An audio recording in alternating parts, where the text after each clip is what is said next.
Kenapa dikenali sebagai Alexander? Nak cerita pasal tanah Melayu ni kena cerita belaka ni.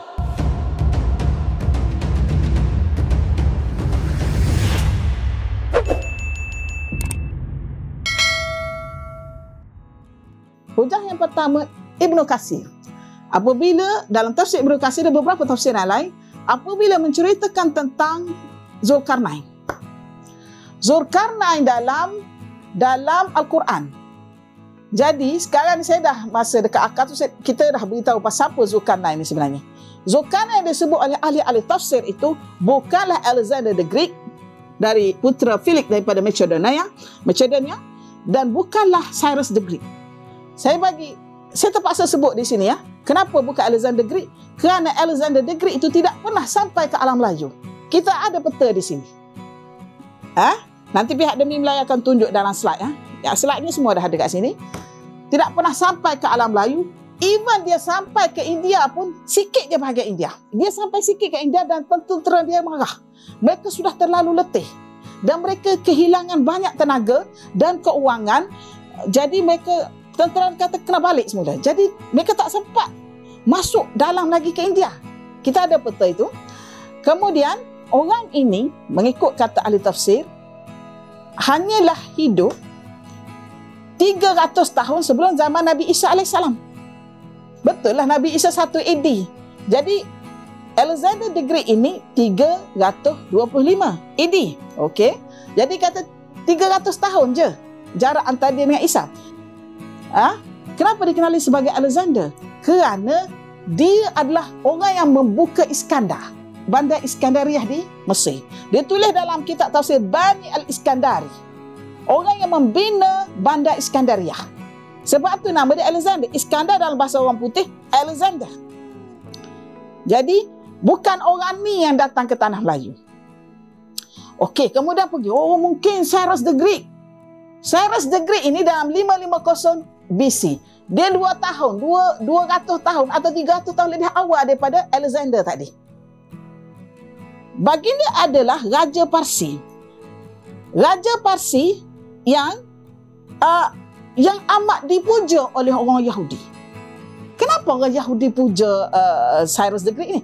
Kerana baginda lah yang telah melepaskan orang Yahudi di Babylon yang ditawan oleh Nebuchadnezzar sekitar 800 hingga 700 BC itu, kemudian disambung oleh Nabonidus 700 hingga 600 BC itu, dan dibebaskan oleh Cyrus the Great ini yang disebut dalam batu-batu bersurat Persia ada Zardashti.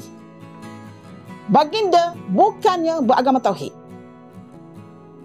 Bukan beragama Tauhid.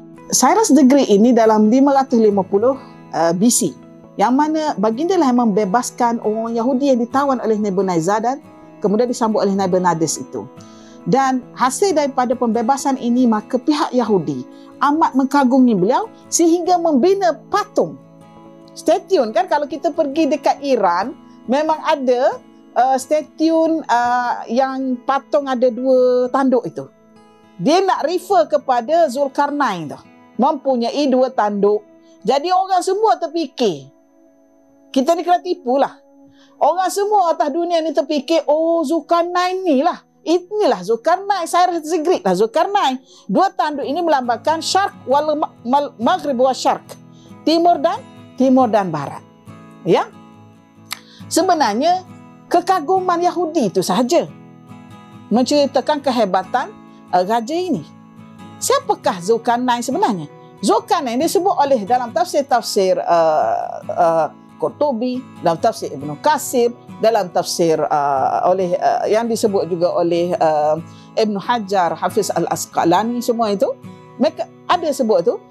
Zulkarnain dalam surah Al-Kahfi itu adalah Raja Himyar. Raja Himyar yang hidup sezaman dengan Nabi Ibrahim AS.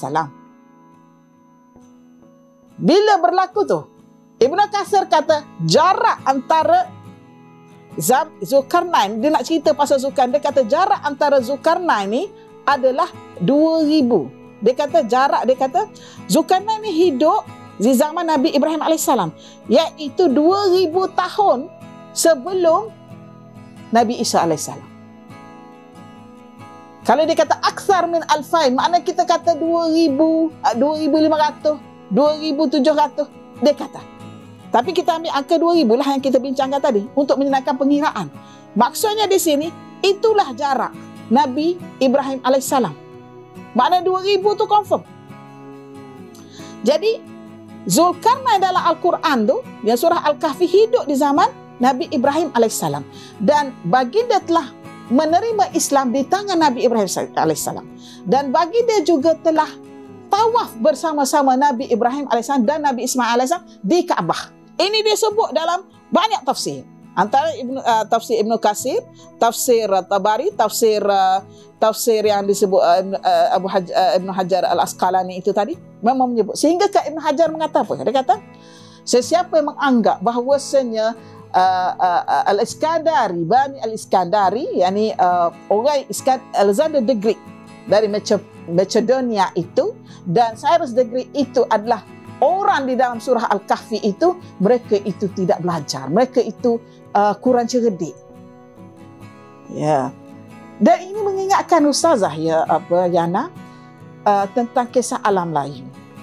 Apabila suatu hari itu pada tahun 1000 lebih kurang dalam 1800 AD. Ini 1800 AD.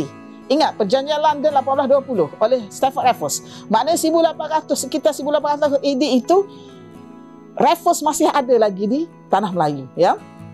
Apa yang dia kata? Satu hari jurnalis daripada Eropah berjumpa dengan seorang dengan satu kapal yang mana adalah orang Minang. Orang yang naik duduk dalam kapal itu adalah orang Minang. Kemudian dalam kapal tu penuh emas. Dalam kapal itu penuh dengan emas. Jadi jurnalis tu tanya, macam nak buat report lah kot, mata-mata lah. Dia tanya, kamu ini orang apa? Maka orang yang dalam kapal tu cakap, kami ini Minang. Oh, kamu Minang? Siapakah tok nenek kamu? Oh, tok nenek kami Zulkarnain. Oh, Zulkarnain. Kemudian jurnalis ini, mata-mata ini memberitahu benda ni, cerita ni kepada Stafford Raffles. Apa yang Stafford Raffles kata? Orang Melayu selalu suka mendekatkan diri mereka dengan nama-nama besar. Alexander the Great itu tidak mungkin akan menjadi datuk nenek kepada orang Melayu. Hakikatnya, betul lah, orang Minang itu bukan bermaksud Alexander the Great itu. Orang Minang itu bermaksud Zulkarnain dalam surah Al-Kahfi. Tengok tak? Bagaimana mereka melihat bangsa kita ini sinis tau. Padahal mereka yang jahil, tidak tahu. Mereka tidak baca Quran, tidak baca tafsir-tafsir Quran. Jadi mereka membuat andaian sendiri. Bukti ini menunjukkan bahawasanya mereka tidak tahu siapa kita. Okey, back cerita Zulkarnain tadi. Dia adalah Raja Himyar dan dia amat teguh dengan tauhid. Raja ini amat teguh dengan tauhid dan raja ini akan memerangi kufar. Okay. Sekiranya Qaturah telah berhubungan dengan Nabi Ibrahim AS, bermaksud Raja Himyar sudah datang ke sini. Zulkarnain itu telah datang pada waktu itu lagi. Cuma kitab-kitab kita tak sebut benda ni.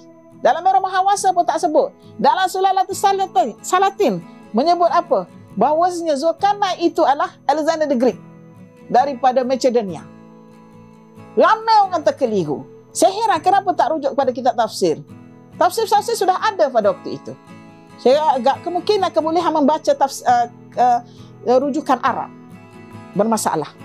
Jadi kesimpulannya di sini kita boleh buat Zulkarnain disebut dalam Al-Kahfi itu adalah Raja Himyar, bangsa Arab, telah datang bersama-sama dengan rombongan Nabi Ibrahim AS di sini dan telah membina kerajaan dan telah berhubungan dengan orang di sini. Disebabkan itu kita masih kekal dengan agama tauhid.